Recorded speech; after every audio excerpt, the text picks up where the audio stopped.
question before lunch about the parents and how do we unschool ourselves and what do we do? And I think it's a very relevant question, especially considering everything that's come up today. And what came up was, well, we don't need to teach our kids to read. And we're not supposed to get in the way. We must give them some freedom. In fact, we don't even need to discipline them. So what the hell are we supposed to do then? Right? We like to have something to do. It's human nature. And when it comes to parenting, we really want to have something to do because it's our children and we care. Right? So what I want to talk to you about today is authentic living, both for yourself and your child, and how that leads to authentic learning.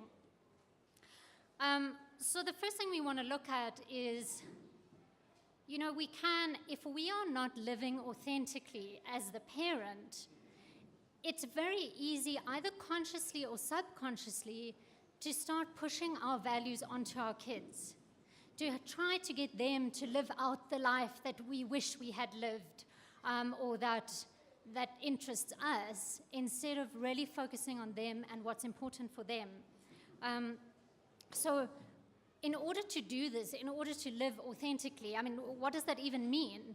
Authentic living is really about following your thing, your path, knowing your purpose. Why are you here? What is it that you have to do?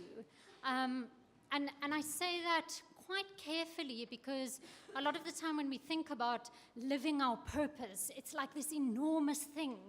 You know, we've got to be this radical changes of the world. And a lot of the time your purpose is actually something much, much smaller than that.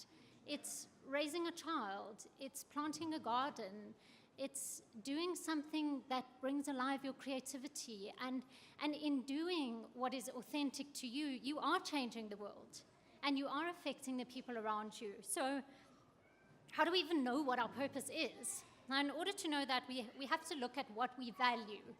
What is actually important to us in life? So when I look at people and how they function in the world, you know, we all have a kind of hierarchy of values, of things that are most important to us down to things that are really not important at all.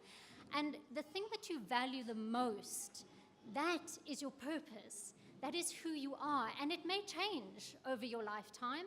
There's usually a thread that follows through, and I look at that when I work with my clients on this. What is that thread that's followed through from childhood all the way, although it may take different forms as you grow?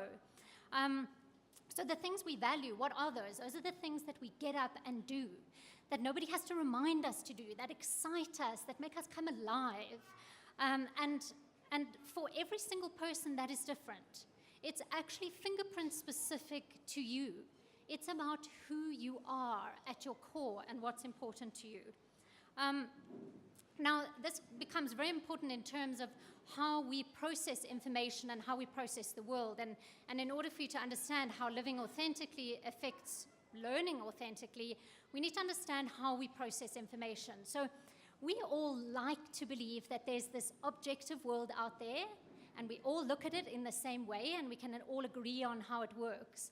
But actually what's happening at a deeper level is that there are bits of information out there in the world, and we take in these bits of information, and we process them, and we create an internal representation of the world. And part of that process, we go from 400 billion bits of information that the unconscious mind can take in, and we end up with 2,000 bits that we process consciously.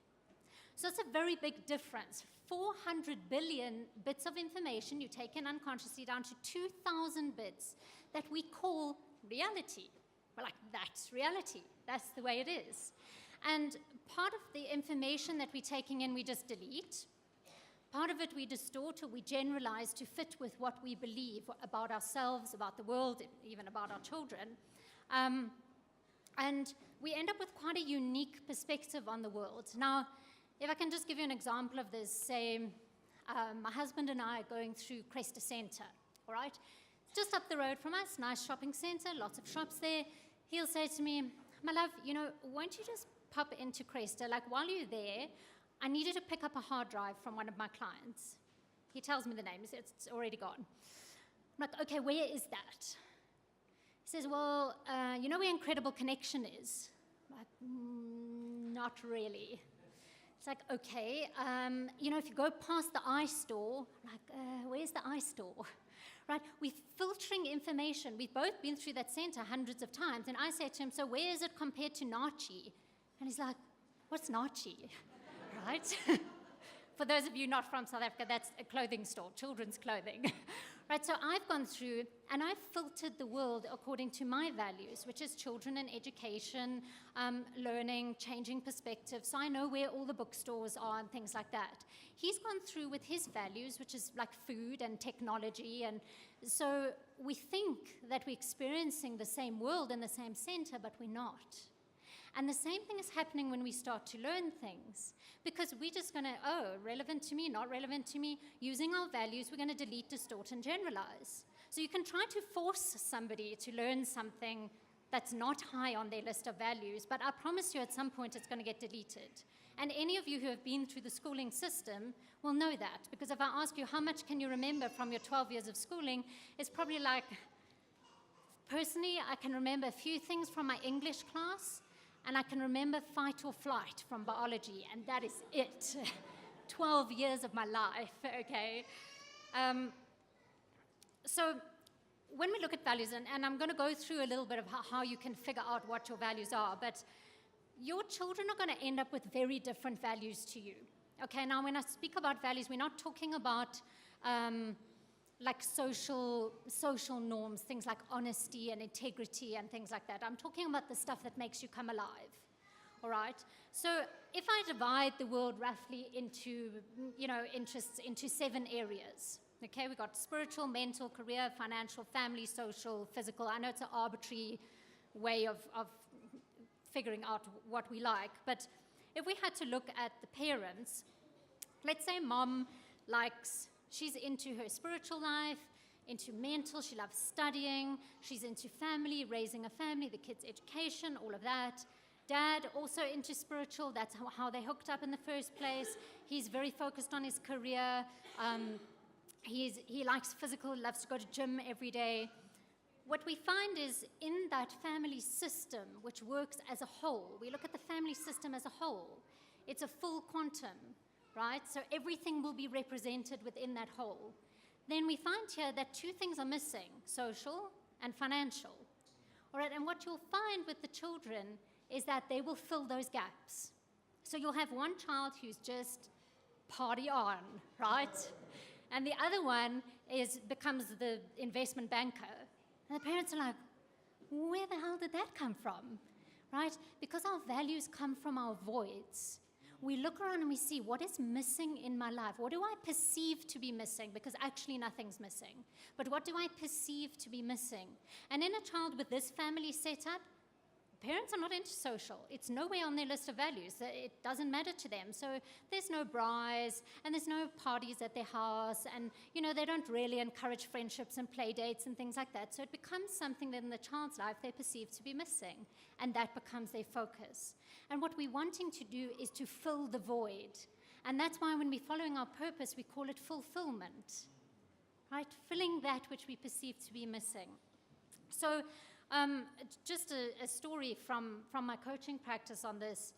I had a client come to me about a year ago, an elderly man, and he wanted to have a relationship. But he didn't feel good enough. He was like, who's going to like me? What do I have to offer? So I started digging in his life, like, where did this feeling come from of not feeling good enough? And it turns out that his family were all academics. Serious academics. Everyone was a doctor or a lawyer or a professor. That's aunts, uncles, cousins, siblings, everybody. And he was a sportsman. So there he was, and his parents, being loving parents, tried to take their values and impart them onto their child. They were like, education is important, and he wasn't very good at it. So he was failing school, and they got him tutors and extra lessons, and they sat with him at night and studied with him and gave him extra homework and everything. Meanwhile, he was excelling on the sports field, like absolutely excelling. This guy went on to go and win a gold medal at the African Games for South Africa, and Not once did his parents come to one of his sports games. Not once did they ask him even about his participation in the African Games. Nobody watched it on TV. Nobody listened to it on the radio. And so his whole life he went believing that who he was not important. And so many of us, having been specifically through the schooling system, which comes with societal values.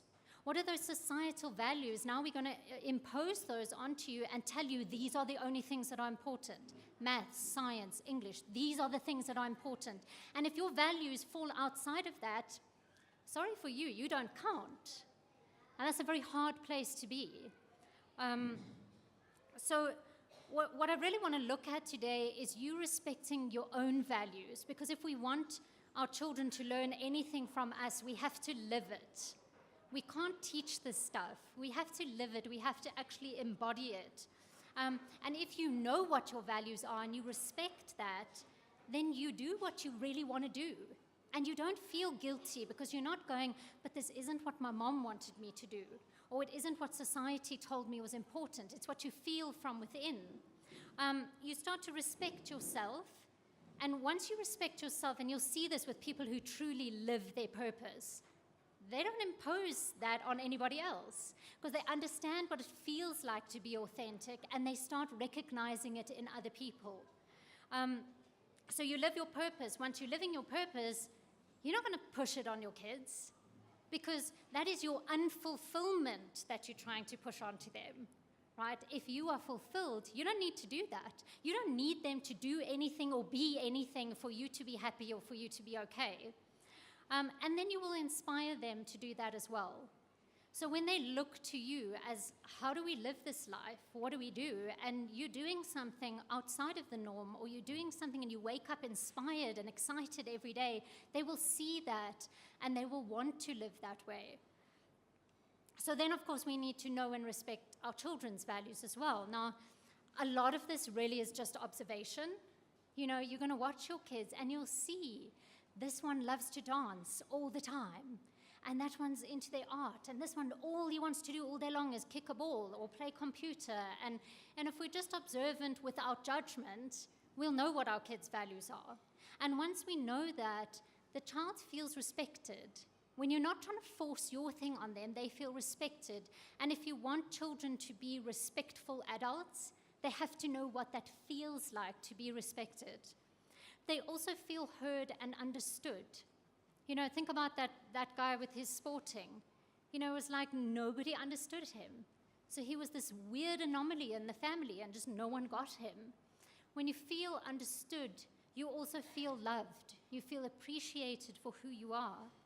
And honestly, in the last 5 years of coaching parents, what I come across all the time is this idea, I'm not good enough, I'm not worthy, I'm not okay, I'm not lovable. And that comes from who you are being constantly squashed, being told, you know, you're told, sit at this desk and learn this thing when you really want to be playing Lego, right? And when you say, I want to play Lego, they're like, no, that's not good. That's not good. What's good is studying, right? Then you start to think, okay, but who I am and what I really want to do is not all right in the world. How are you going to feel, you know, how are you going to grow up with good self-respect and sense of self-worth? So if we ignore a child's values, what we end up with are some quite serious issues. We end up with ADHD, which I'm going to talk about in a minute when I link this to learning. We end up with that sense of low self-worth, that who I am is not okay. We end up with addiction. Addiction's a very interesting one because what you see in addiction is people who live their purpose will accept both support and challenge on their journey. We'll take a bit of challenge. I think the girls spoke about that so beautifully earlier, that it's like, I know what I want now, and you're going to try get in my way? I don't care about your bureaucracy and your rules and whatever. I know what I want, and I'm going there. And you will accept that challenge. And like she was saying, you know, if she had not been allowed to live authentically, she would have given up. She would have just said, oh, okay, well, maybe it's not for me after all, and left. So when we're on our mission, we take on the challenge. In fact, we love the challenge. Being on your mission does not mean being happy all the time. Okay, I think we get that very confused. We're on this weird global pursuit for happiness. Actually, what we're looking for is fulfillment, which means you're not happy all the time. A lot of the time you're struggling and you're figuring things out. And it's a beautiful place to be. So what happens with addiction is when you're not living your purpose, you want a positive without a negative. Then we start on the pursuit of happiness and we look for that dopamine fix. Where's my next dopamine fix going to come from? And that may come from drugs, but it may also come from gambling. It may come from relationships. It may come from sex. There's many ways that we can get that little dopamine fix. Facebook, just did a study the other day showing that every time you get a like on one of your posts, you get a little dopamine fix, you know? So we end up on social media and doing things that have nothing to do with what's really genuinely important to us. And in working with addicts, if you take them and give them meaning in their life, give them something meaningful to pursue, you drop addiction by 80, 90%. So the danger of ignoring our children's values and ignoring our own values is that we get caught up in addictive behaviors. It's worth mentioning the whole thing about computers, because I know there's a lot of stuff going around about how computers are addictive and it's really bad for children and we must restrict their time on computers. And there is an element of truth to that. But what you want to look at with a computer is, firstly, what is the child accessing? What is it that they're playing with on the computer? Because they may be trying to access their highest value through the computer. They don't have access to it in the world, and a lot of the time, especially in South Africa, that's true, because our children are fenced in and they can't just go play in the park or walk to their friend or whatever, so they're stuck at home and they want to access their value. So they may be using the computer to find that. You know, maybe they're doing makeup on the mermaid on the computer, or they're designing something in Minecraft, but they are reaching their value through that. Then you have children who are using the computer as addiction, you know, to get the dopamine fix because they don't have access at all to what is really important to them, and they need to feel good. And then you have children who genuinely, the computer itself is their highest value. So they're the ones who are going to go on to become programmers and the gaming experts and people like that. But you'll know that from watching your kids. And then the other thing that happens if we ignore a child's values is negative emotions. And there's a very good reason for that. So if you can imagine society as cells in a body. Let's say, for instance, that you are the eye cell, okay? There's your path. You are meant to be an eye cell, and you are supposed to do that. And then you look around, and you see a heart cell over there. And you're like, oh, no, but that's so much cooler. You know, it's way better to be a heart cell. I mean, now you're pumping blood around the body, and like, what am I doing? Just sitting here, watching the world go by, right? So you start to think, I should be the heart cell. What happens if a cell starts to do something it's not supposed to do? The body's got to kill it off, you know. It's not okay. There's your path. Do that. If the eye cell starts beating, we're going to take some action, right? That's not cool. And it's exactly the same with us. We are part of a much bigger body of society. Every single one of us has a place and has a purpose. We're not here by accident. And your negative emotions are actually there to help you. So if you're the eye cell and you're supposed to be going there and you start veering off here, then that's your feedback. I don't know if you guys know how a missile works. A missile gets programmed, like there's your GPS location, and it starts going there, not there, and then it gets feedback. You, of course, go there, and it oversteps its mark a bit and gets feedback, and actually zigzags its way to its target. We are like missiles, and our negative emotions are our feedback. So a child, or us, if we are thwarted from following our true path, we're going to have all these emotions: anger, aggression, blame, conflict, challenge, depression. And that's why there's so much conflict in the family environment, because we keep squashing that. We keep saying, no, no, no, stop going on your path, come on my path. And that negative emotion is there to keep you on track. And I truly believe if you go too far off track, the bigger picture will kill you off as well. You don't get to go right off track. It's like that's where our cancer comes in. What is cancer? It's a cell that's lost community, that's not doing what it's supposed to be doing. And you see that in people with cancer, that veering off from community. So how this all links into authentic learning? Well, we have attention and retention for things that are linked to our highest values.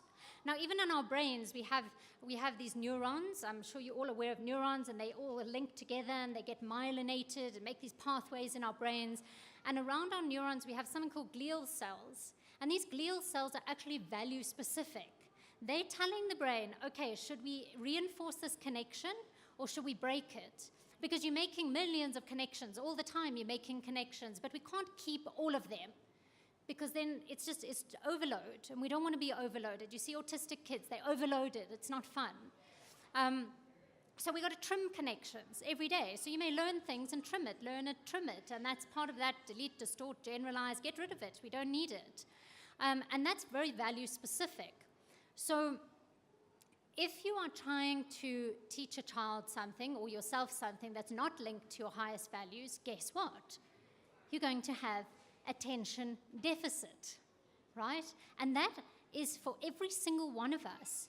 So if you had to look at my hierarchy of values, and I think I'm safe to say this in this crowd, because in some crowds I'd get lynched, but if you went right down to the very, very bottom of my list of values, you would find rugby, okay? No interest, none. If you took me and sat me in a class on rugby for 7 hours a day, 5 days a week, I guarantee you would have to drug me by the end of the week, okay? There is no way I'm going to sit still. There's no way I'm going to concentrate. There's no way I'm going to ace the exam. In fact, I worked many, many years ago, I worked at an advertising agency, and one of our biggest clients was Visa, and they, they sponsor the Rugby World Cup. So yay! How do I know I'm in the wrong place? And my boss insisted that I had to understand the game of rugby, because I had to sit with the client and go, yeah, when we got a goal, or I don't even know, did they call it a goal in rugby? I'm not sure. And I couldn't. I was like, I'm a pretty intelligent person. I consider myself to have a fairly high IQ, and she would, day after day, she would try and give me these lessons on rugby. And then by the evening, we'd sit with the client, and she's like, why aren't you getting excited? I'm like, I don't know what's going on. So that relationship didn't work out. But ADHD is a symptom of a society that is trying to teach children stuff that they do not value, or that they cannot see is going to help them to reach their purpose. And if we just eliminate that force of learning things you don't want to learn, like how many of you want to be forced into a room day after day learning things you don't want to learn? We don't do it as adults. We just don't subject ourselves to that kind of thing. If you speak to people in terms of your own values, they're going to forget what you say, all right? And you'll all have this experience with your partners, right? You start telling them, but there's this really amazing, the Unschoolers conference is coming up this weekend, and then 2 days later, you're like, so are we ready for the conference? Like, what conference? It's not part of their value system. It's your value system. You want to go to the conference. You want to learn this stuff. That's why you're here, So you'll forget stuff that is not linked to something that's important to you. And the same goes for the kids. We remember to do things that are linked to our values. If a child has a high value on computers, you don't need to remind him to get up in the morning and go play on his computer. He just does it, right? But the minute you want him to do something that's what you want, suddenly it's gone. Can't do it. And we never need reward or punishment or incentives or motivation to do anything that's clearly linked to our values. We are inspired from within to fulfill that. So we don't need punishment and reward. And if you are rewarding and punishing your kids, then you can be pretty sure that you're imposing your values on them. And this happens, in every family. Every family has different rules and guidelines for how we behave in our household. And all of that comes from your own values. So if you don't know what your value system is, you're arbitrarily making rules, but they are according to that. So you can see, for instance, in our house, my husband has a very high value on food. It was something that was a void in his life as a child, so it's very important. And there come the rules. Oh, you haven't eaten your dinner. This is not cool, you know, and the temper starts flaring and everything. He can't help it, right? And then I looked at him, I'm like, yeah, whatever, like eat it, don't eat it. I'd be quite happy to pop a pill and, you know, it just gave me all my nutritional needs. But we will marry people with very different values to us so that we fulfill that whole.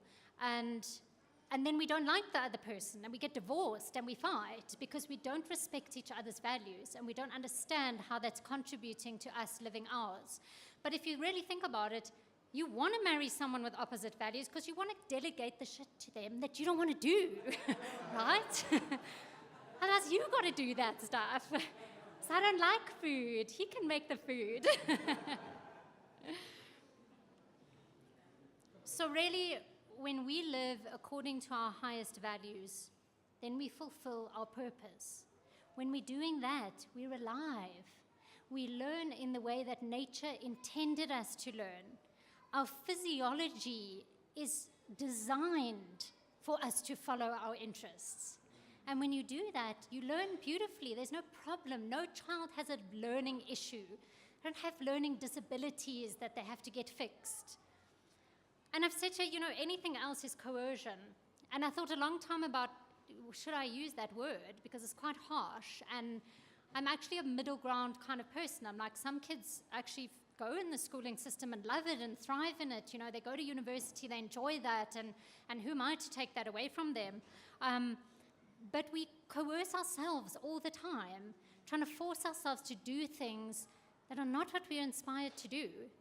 You know, it's like, oh, I must get that six-pack. Like, there's my New Year's resolution. Yeah, but physical activity falls like on the bottom few rungs of your value system. It's not going to happen.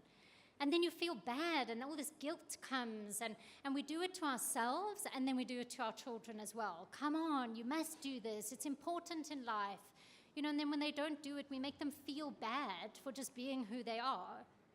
So there are many psychologists who have spoken about values and the value system. The one that I like to use is DeMartini's value determination process.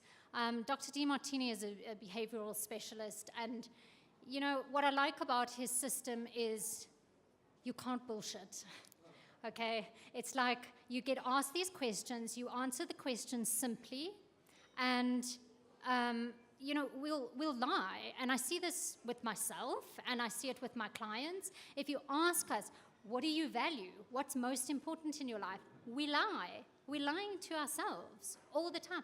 Oh, it's my children.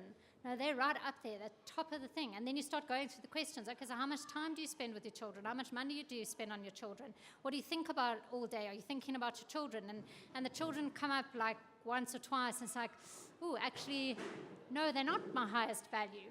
And this is not bad, by the way. There's no judgment here. It doesn't mean you don't love your children if they're not your highest value. It just means you shouldn't be a stay-at-home parent. You should go do something else.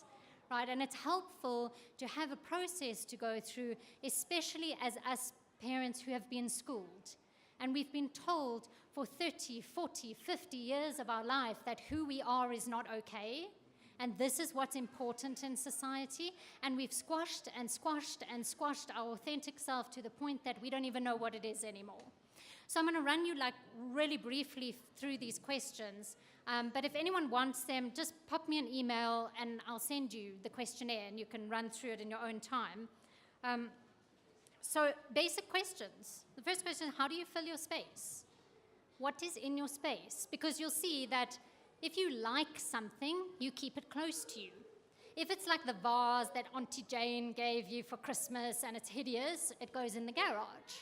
Right? We keep things close to us that we like. So you may look around your space and see, does it have lots of technology? Has it got pictures? Has it got travel stuff? What's there? What we're looking for is what's actually there, not what you'd like to be there. So if you look around your home and it's just like the kids' mess everywhere, that's what's there. Now for each of these questions, you're going to give 3 answers. So you're going to have 3 answers, and at the end we're going to look at how often do those answers come up. So the next one's, how do you spend your time?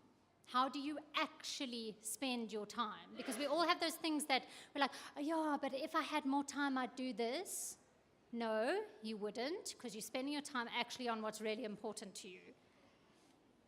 How do you spend your energy, or what gives you energy? What is it you're doing and the time just zips by? You know, with kids, you can see this. It's like the things where they forget to eat and pee and have something to drink. They just go, go, go. They're loving it so much. How do you spend your money? Fascinating topic this, because you will spend your money according to your highest values. So you'll start at the top. Let's say you value children's education, so you spend a lot of money there. If you have any money left over, you will spend it on your next highest value, say that's having a beautiful home. If you have any money left over, you'll spend on your next highest value, which maybe is clothing. If you have any money left, you'll spend it on shoes and then whatever, you know, going down. And if you do not have saving and investing as one of your top 5 values, you're not going to be one of those super wealthy people. And then you don't need to feel guilty about that. You can just go, oh, you know, that's for Donald Trump. He can go do that. Where do you have order and organization? And a lot of people get tripped up by this question because they're like, but I'm not. I'm just chaotic everywhere. And I asked this to my daughter, Riven. She was about 5 at the time. I said, where do you have order and organization in your life? She was like, in my cupboard. So I'm like, okay, I don't believe this, because I've seen the cupboard, right? It is just chaos.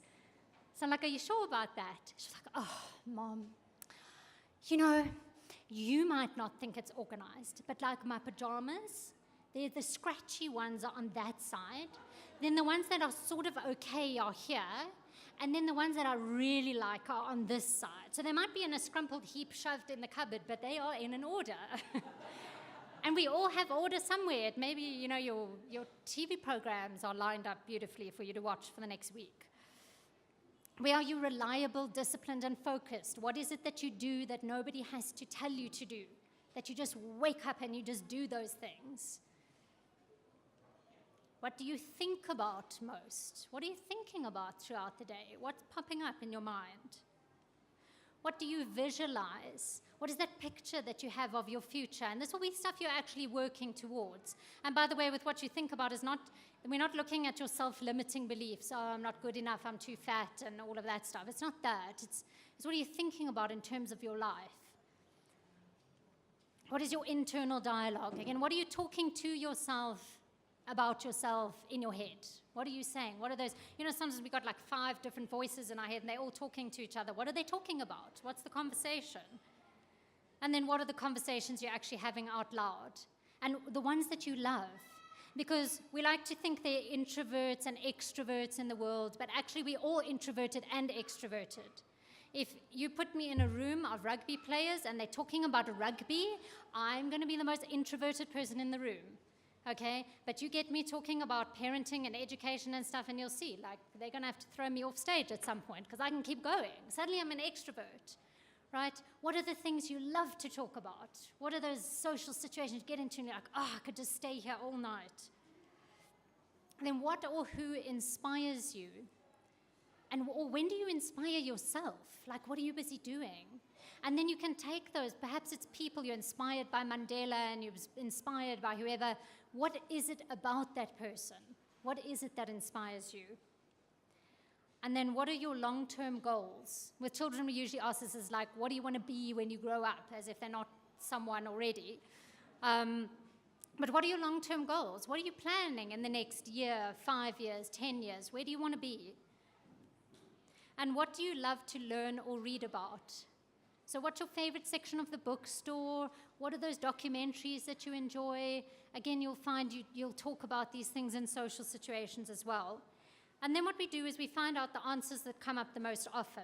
So what you would do is answer 3 answers to each of those questions, and then you add them up.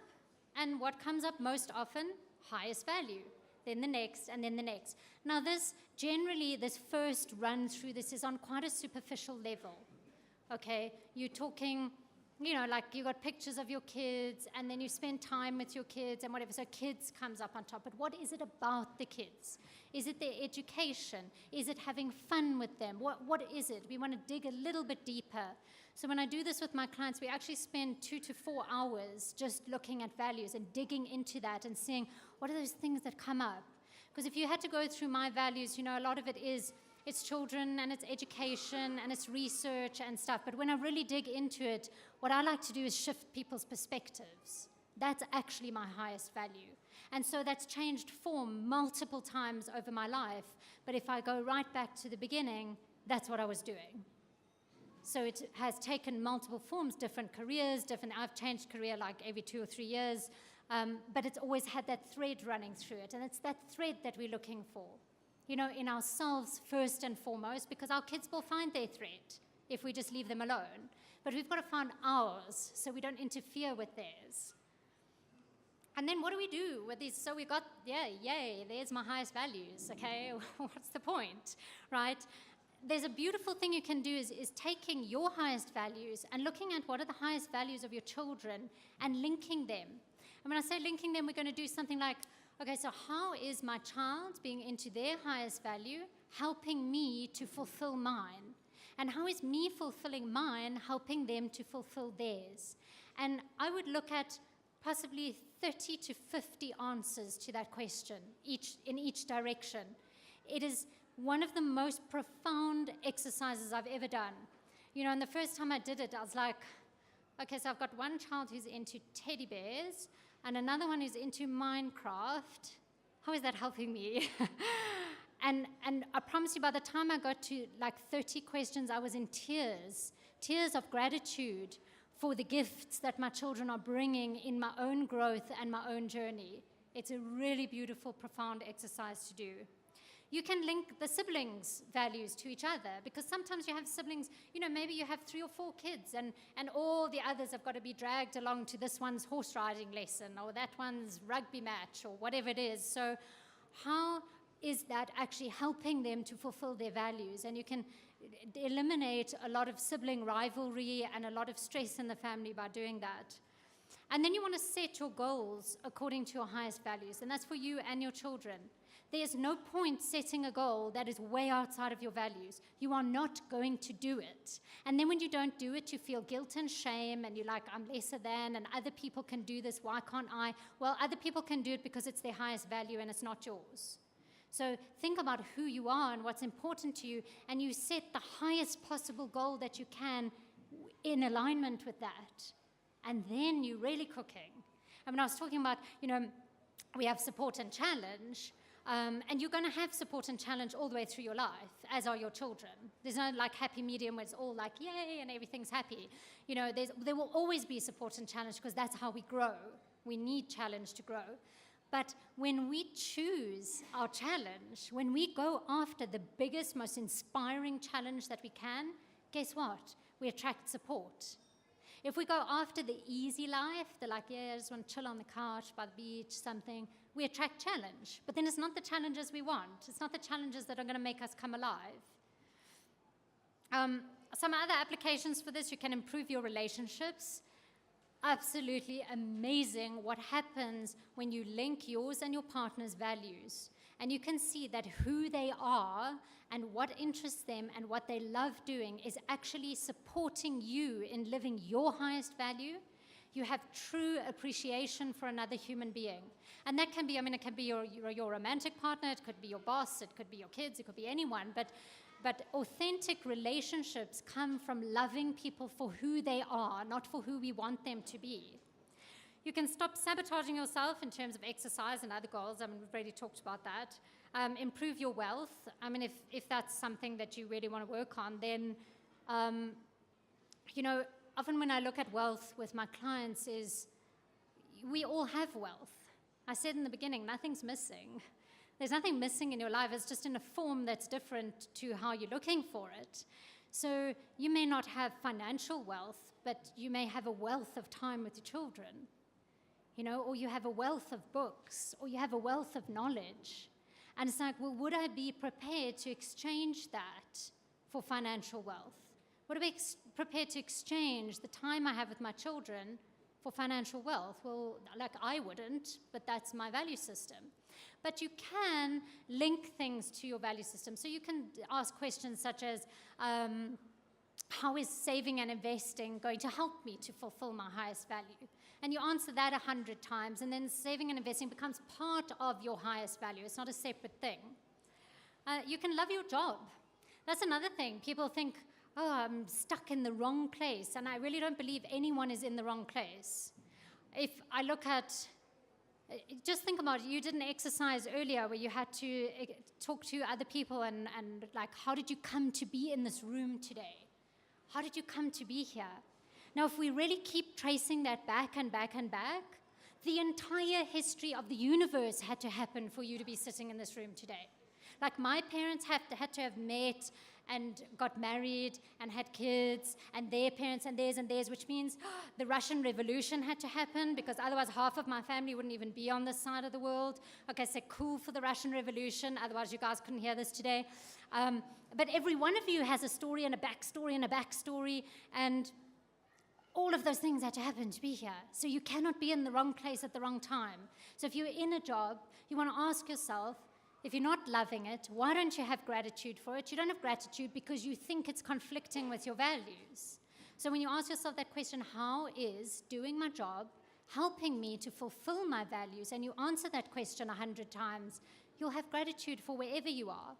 And that's a beautiful space to be in life, with just gratitude for every moment as it happens. And you can let go of guilt.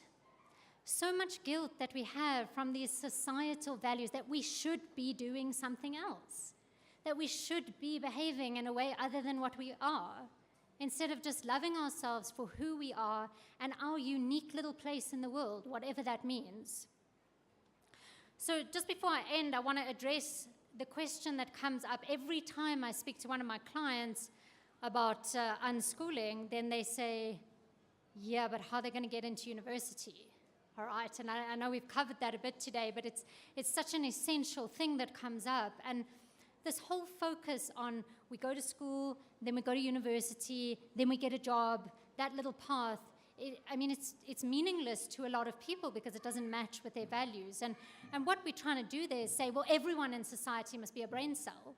Everyone, okay? Well, if we were all brain cells, we couldn't get here today either. Right?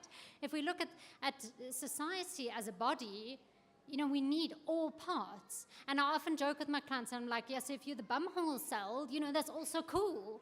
And they laugh and they think I'm being facetious and whatever. But I've met a baby who was born without a bumhole, okay, and that's not funny.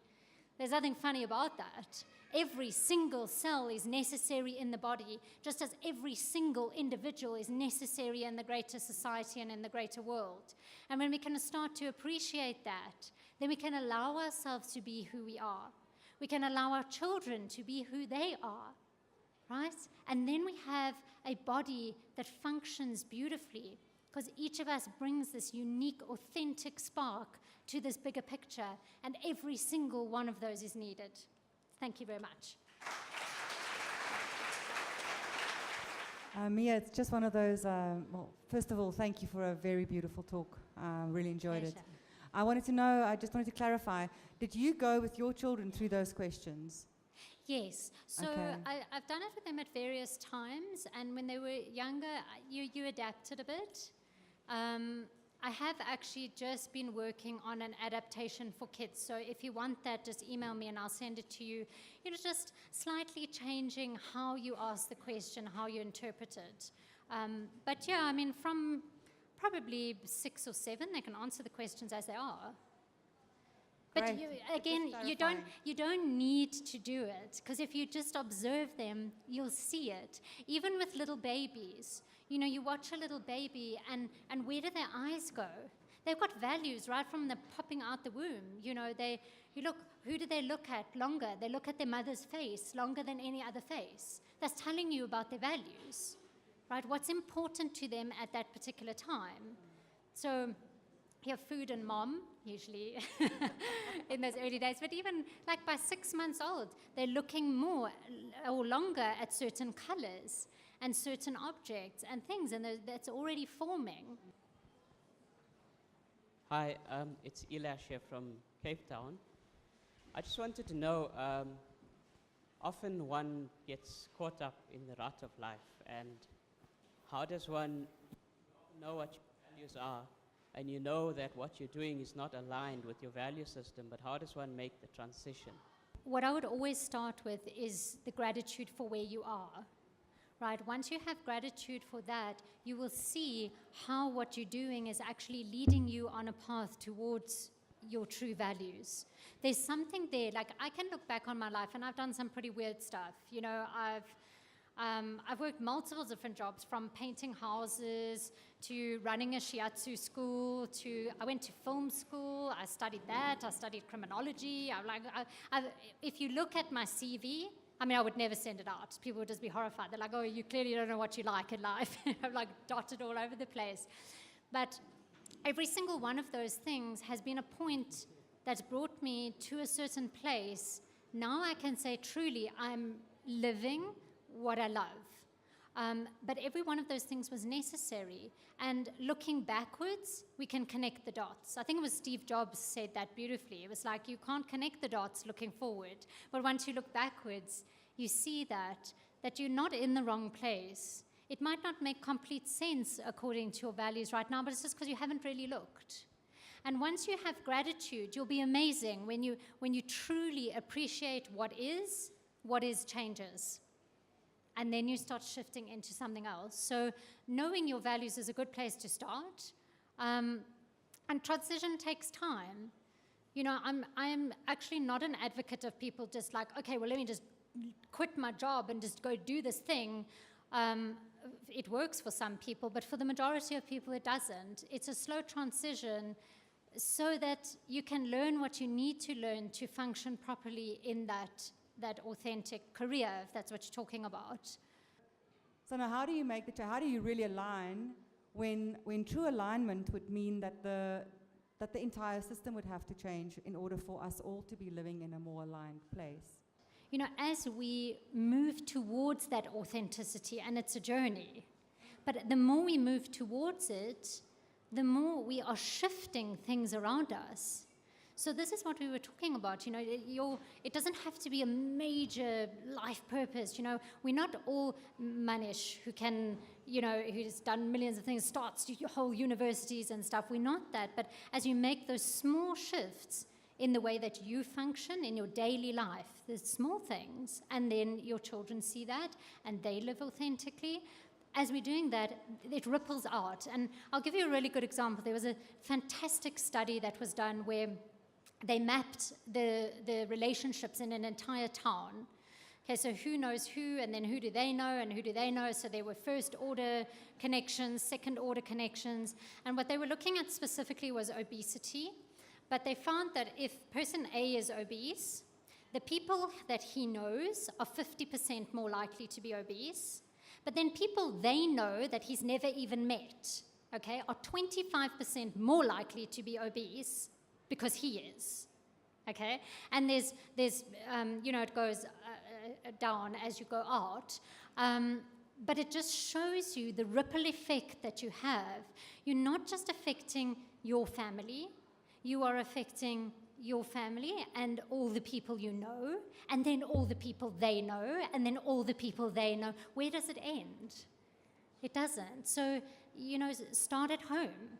That's why I do parenting coaching. I mean, that's my thing. It's like, just start where you are and start at home and start with yourself before anyone else. You'll see my little slogan, be the change you want to see in your kids. Don't try to change them, you change.